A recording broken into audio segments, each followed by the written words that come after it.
Le Burkina Faso et l'Union européenne sont réunis à Ouagadougou dans le cadre de la 8e session du dialogue politique. À cette rencontre, toutes les questions de l'heure seront passées au peigne fin. Et puis, bonne nouvelle pour les familles des lycéennes enlevées par Boko Haram. L'armée nigériane aurait localisé les otages de Boko Haram. Mesdames, Mesdemoiselles et Messieurs, bonjour. Merci de suivre le 13h15 de la télévision nationale du Burkina Faso. Le gouvernement du Burkina Faso et l'Union européenne se sont rencontrés hier lundi. Au menu de cette 8e session du dialogue politique, la mobilisation des ressources financières, les mesures sociales adoptées par le Burkina, la situation sociopolitique et la situation sécuritaire sous-régionale. Le reportage est signé Drissa Serré. C'est dans le cadre de la Convention de Cotonou que le gouvernement et l'Union européenne se retrouvent pour la 8e session du dialogue politique. La dernière réunion remonte à novembre 2013. L'objectif de la présente session était de débattre sur différents sujets politiques, économiques, sociaux ainsi que le contexte régional. Face aux membres du gouvernement, les représentants de l'Union européenne ont cherché à comprendre l'évolution des éventuelles décisions prises de part et d'autre, échanger sur les 10e fêtes, les mesures sociales récentes adoptées par le gouvernement et la situation sécuritaire régionale. Il y a le rythme et les échéances politiques, économiques, sociales de votre pays. Et bien sûr, pour les partenaires que nous sommes et qui devons rechercher à contribuer à la stabilité de nos pays partenaires, il va de soi que les messages que nous passons à tous nos interlocuteurs, de tout le spectre politique, ce sont les mêmes messages, à savoir de ne pas prendre action-réaction, qui sont de nature à alimenter une instabilité par des processus qui deviendraient non contrôlés. Pour répondre à certaines préoccupations des partenaires de l'Union européenne, le gouvernement a démontré que les ressources mobilisées profitent au plus grand nombre. Le Burkina Faso a pu bénéficier dans le cadre de l'appui de l'Union européenne un montant important d'aide sous forme de dons à hauteur de 623 millions. C'est dire que le développement que nous envisageons au Burkina est un développement qui doit donner des résultats, une croissance inclusive, c'est-à-dire une croissance qui fait appel à la participation de tous les acteurs. Cadre d'anticipation et de veille stratégique, la prochaine session donnera l'occasion de mesurer les progrès accomplis et d'envisager des perspectives de consolidation. Et puis, autre rencontre, le gouvernement burkinabé et ses partenaires techniques et financiers veulent disposer d'ici 2015 de nouveaux référentiels de la décentralisation. La rencontre qui a débuté ce matin vise à évaluer les performances de la mise en œuvre de la décentralisation et réorienter les actions. Le reportage est d'Éléonore Yerbanga. Autour d'une même table, le gouvernement burkinabé et ses partenaires techniques et financiers veulent appuyer de façon plus consistante et efficace la mise en œuvre de la décentralisation en tenant compte des réalités nationales. Avec l'élaboration des nouveaux référentiels de la décentralisation, les deux parties entendent travailler en étroite collaboration pour déterminer ensemble les axes prioritaires pour les années à venir après avoir évalué les activités menées les 12 dernières décennies en matière de décentralisation. C'est avec un transfert de compétences qui doit s'opérer du sommet de l'État vers la base des collectivités territoriales. Déjà, il y a 4 domaines qui ont déjà été transférés aux collectivités locales. Il reste encore 7 selon le Code général des collectivités. Il s'agit à travers ces réflexions de voir comment formuler de nouveaux axes prioritaires afin que cela réponde mieux aux aspirations des populations. Nous devons faire cette évaluation, nous devons appuyer la partie nationale à faire cette évaluation et en tirer les enseignements pour toujours mieux conduire le processus de décentralisation qui a à mon avis une double finalité. La première chose, c'est l'approfondissement de la démocratie et de la développement local.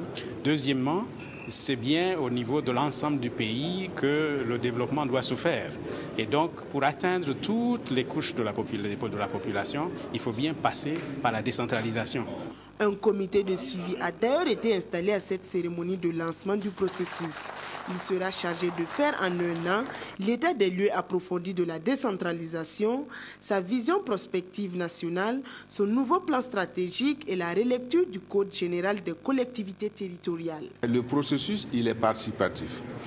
Il va au niveau du gouvernement, des partenaires techniques et financiers, des acteurs, c'est-à-dire des élus locaux, à la société civile, bref, de l'ensemble des citoyens qui sont représentés à travers leurs composantes dans l'élaboration de ces nouveaux référentiels. Les textes sont conçus et mis en œuvre par les acteurs. Les documents stratégiques qui seront élaborés à l'issue des différentes concertations seront adoptés en fin 2015 à la session de la Conférence nationale de la décentralisation. Une délégation du CDP conduite par M. Zambinde Théodore Sawadogo est allée expliquer aux militants les décisions prises lors du congrès ordinaire tenu le 26 avril dernier. Question de les inviter à comprendre et à adhérer aux grandes décisions prises. Après une demi-journée d'échange, c'est mission accomplie pour la délégation et la satisfaction au niveau des militants de la base. Le reportage est signé Zalissa Sanfo. Le 26 avril dernier, le Congrès pour la démocratie et le progrès CDP tenait sa première session ordinaire de l'année 2014. Et à l'issue de ce congrès, des décisions dites majeures pour le parti ont été prises. Convocation du référendum et mise en place du Sénat. Ces décisions-là, le parti a décidé de les partager avec les militants à la base. Ainsi, une délégation conduite par Zambinde Théodore Sawadogo s'est soumise à cet exercice ici, à Kaya. Tout a été expliqué. Les raisons de ces choix politiques, les enjeux, leurs implications, ainsi que les perspectives. Et après ces enseignements, ce sont des militants réconfortés et acquis à la cause du parti qui ont salué l'initiative. Je suis très content. On a eu des éclaircissements, sinon on avait peur, surtout avec les rumeurs qui circulaient autour des décisions prises à ce congrès. Je suis vraiment content. Et si les militants ont compris, pour la délégation, c'est mission accomplie. Ces rencontres ont été très importantes, d'autant plus qu'elles ont permis de réagardir nos militants, de faire en sorte que nous puissions consolider nos opinions par rapport à la prise de position de notre parti. La première étape du militantisme politique passe par la possession d'une carte électorale, dira le chef de la délégation, qui a du même coup invité les militants à se mobiliser pour s'inscrire sur les listes électorales. Le Mali, le Bénin et le Burkina Faso ont mis les bouchées doubles pour renforcer l'éducation et la formation professionnelle. Les acteurs de ces secteurs communs aux trois pays se sont rencontrés à Fadangourma, chef-lieu de la région de l'Est. Éducation et formation professionnelle, c'est sur ce thème que ces derniers ont échangé du lundi 12 au vendredi 16 mai 2014. Cette rencontre sous-régionale première du genre est l'initiative du programme Helveta Suisse, intercoopération Bénin-Burkina Faso-Mali, sous tutelle des ministères chargés de l'éducation des trois pays. Le reportage est signé Joël Tinambanga. Prendre connaissance de programmes d'éducation, de formation professionnelle et apporter leur contribution à l'insertion socio-économique des jeunes, c'est le but de la rencontre des leaders et acteurs de l'éducation du Mali, du Bénin et de notre pays, le Burkina Faso. Ces trois pays de l'Afrique de l'Ouest partagent les mêmes contraintes en matière d'éducation et de formation professionnelle. Parmi ces contraintes, il y a l'insuffisance de ressources humaines qualifiées, le manque de centres de formation professionnelle et le problème d'insertion des jeunes diplômés dans la vie active. Pour nous, l'intérêt était double. D'une part, permettre aux trois pays de la région, c'est-à-dire le Burkina Faso, le Bénin et le Mali, de se retrouver, de permettre aux gens qui sont impliqués dans la formation professionnelle d'échanger leurs pratiques et leurs expériences. Le deuxième intérêt, c'était aussi de voir justement comment, au niveau du Burkina Faso, continuer cette relance des CBNF que nous avons aidé à mettre en place. Sans distinction de frontières, l'éducation et la formation professionnelle constituent l'affaire de tous. C'est pourquoi les acteurs de ce secteur commun des trois pays travaillent en synergie d'action pour relever le défi. L'état des lieux a montré que vraiment il y a quelque chose qu'il faut faire. La stratégie, c'est-à-dire il y a des noyaux développés au niveau de certains pays, par exemple le Burkina, le Bénin. Mais maintenant, il faut mettre ces différentes expériences développées et acquises en exergue pour les développer et les diffuser au niveau des autres pays et des autres programmes. Au niveau du Bénin, le suivi, n'est-ce pas, de la formation professionnelle en termes de traçabilité, c'est un très bon outil que nous avons présenté et qui va servir aux deux autres pays en termes de suivi des jeunes que nous formons, en termes de suivi de leur insertion et surtout en termes de suivi de leur finalité.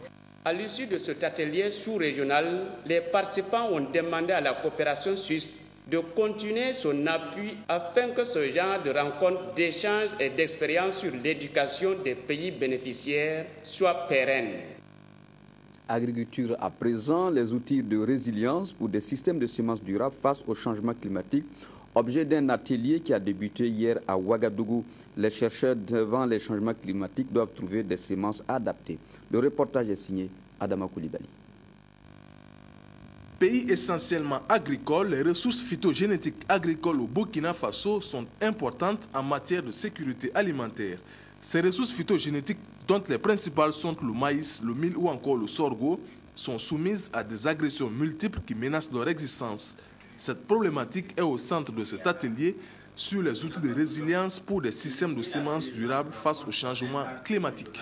Avec l'aide de ces outils, il y aura introduction des nouveaux espèces de cultives ou des nouvelles variétés et qu'on puisse tester dans les champs des agriculteurs, dans des raisons différentes. Il a été question de l'appropriation des outils SIG, systèmes d'information géographique, et de leur application en utilisant des données spécifiques au Burkina Faso et à la Côte d'Ivoire. Et cela dans le cadre du traité international sur les ressources phytogénétiques pour l'alimentation et l'agriculture. Le but exact, c'est de promouvoir la conservation et l'utilisation judicieuse des ressources phytogénétiques pour l'alimentation et la culture à travers le monde entier et ensuite appuyer les pays à pouvoir organiser dans leur propre pays des structures capables de venir en aide au niveau des scientifiques nationaux, au niveau des producteurs. Cette rencontre de 3 jours qui réunit Burkinabés et Ivoiriens est réalisée grâce au soutien de la FAO et de Bioversity International. Toujours dans la même lancée, ouverture ce matin d'un autre atelier de réflexion sur les changements climatiques. Les participants viennent de 12 pays africains. Ils vont échanger pour dégager des pistes efficaces pour une réponse adéquate au changement climatique. Reportage de Abdul Rasmane Zongo.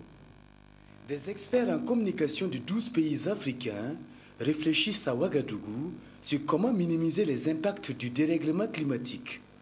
Concrètement, ils échangeront pendant 3 jours sur le projet de renforcement de la résilience par le biais des services liés à l'innovation, à la communication et aux connaissances.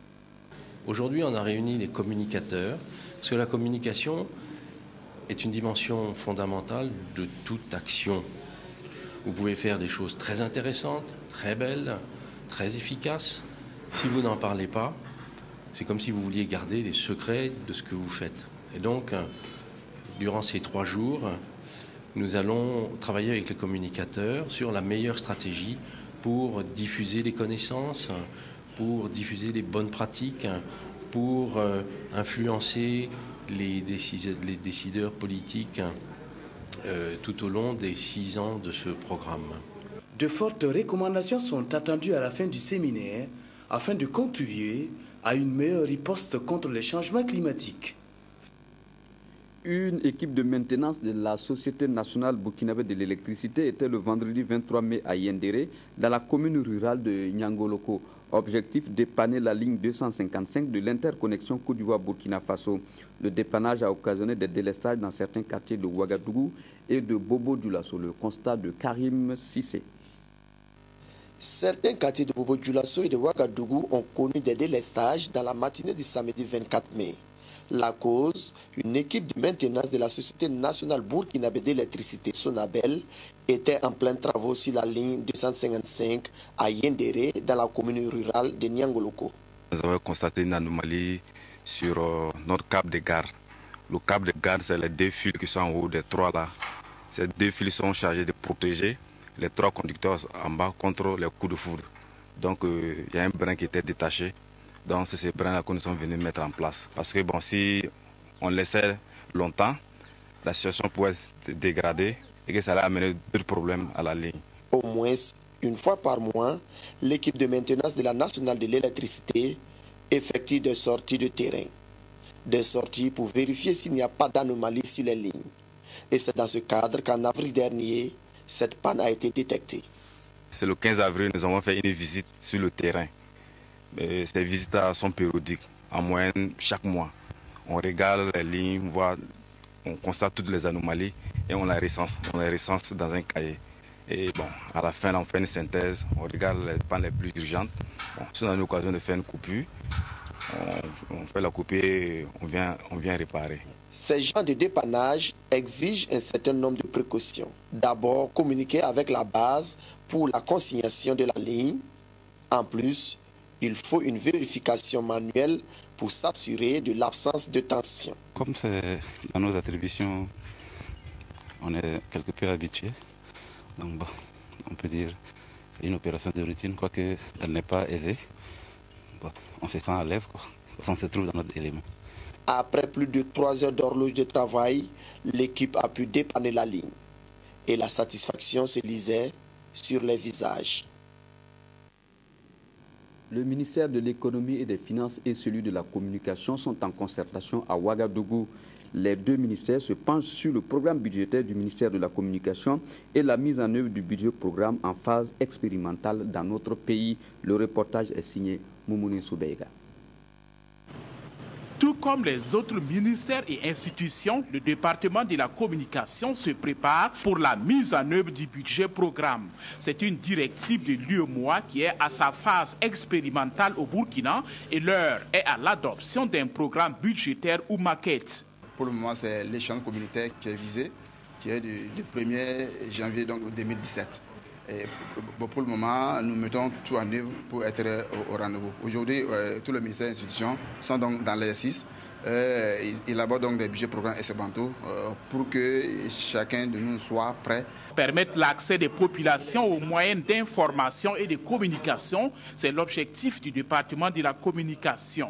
Et pour l'atteindre, un programme budgétaire adapté s'avère indispensable aux yeux du secrétaire général du ministère de la Communication. Nous avons besoin de l'accompagnement des cadres du ministère de l'économie et des finances afin qu'ils nous guident dans ce travail. Nous avons déjà produit un document qui a été fort apprécié au niveau du ministère de l'économie et des finances, ainsi que la coordonnatrice l'a annoncé tantôt, c'est que nous sommes sur la bonne voie. Mais il faut que le document soit le plus parfait possible afin que nous n'ayons pas de regrets au moment de sa mise en œuvre. Ensemble, experts du secrétariat technique national du budget programme de l'État et responsables du département de la communication se donnent une journée pour adopter une feuille de route pour l'exécution du programme de communication et des cellules de pilotage et soutien aux structures de ce département ministériel. La communauté économique des États de l'Afrique de l'Ouest, CEDEAO, fête demain ses 39 ans d'existence. À cet effet, le Centre de développement de la jeunesse et des sports de la CEDEAO, basé à Ouagadougou, organise plusieurs manifestations, dont un tournoi de football réservé au centre de formation. Le reportage est signé Cheikh Karambiri. Au moment où la CEDEAO politique semble marquer le pas face aux maux qui minent la sous-région, la CEDEAO sportive prend une longueur d'avance. Le fait qu'il n'y a pas de crise en Afrique de l'Ouest ne veut pas dire que la CEDEAO politique n'est pas active. La CEDEAO est quand même une communauté qui œuvre dans plusieurs domaines, essentiellement le développement économique de la sous-région. Le développement économique, ça vient par la stabilité politique. Donc la stabilité politique aussi, ça vient par la population et les peuples. Donc le sport contribue à cette stabilité politique, à l'intégration de notre population. Et cette deuxième édition du tournoi CDJS-CEDEAO entre en droite ligne des festivités de ce 39e anniversaire. En première rencontre, le Fabao Espoir en blanc face à l'Aztec Koubri. Et c'est parti pour un football académique avec de belles circulations de balles, de beaux gestes techniques comme cette frappe de Moustapha Ouattara de l'Aztec Koubri. Et ces dribbles enchaînés de Boubacar Sissoko de Fabao Espoir. Mais à l'arrivée, aucun but inscrit. Et c'est au tir au but que l'Aztec Koubri arrache la qualification en réussissant 5 tirs contre 4 à Fabao Espoir. La seconde demi-finale est identique à la première. Fojebou en jaune face à FAC, Faso Athletic Club. Et c'est en seconde mi-temps que Kizito Kouloudiati ouvre les portes de la finale pour son équipe, le FAC. Une finale qui sera jugée demain 28 mai au stade municipal de Ouagadougou. Voilà, ainsi se referme votre journal. Merci de l'avoir suivi. Je vous souhaite un agréable après-midi. Je vous retrouve demain à 13h pour d'autres informations.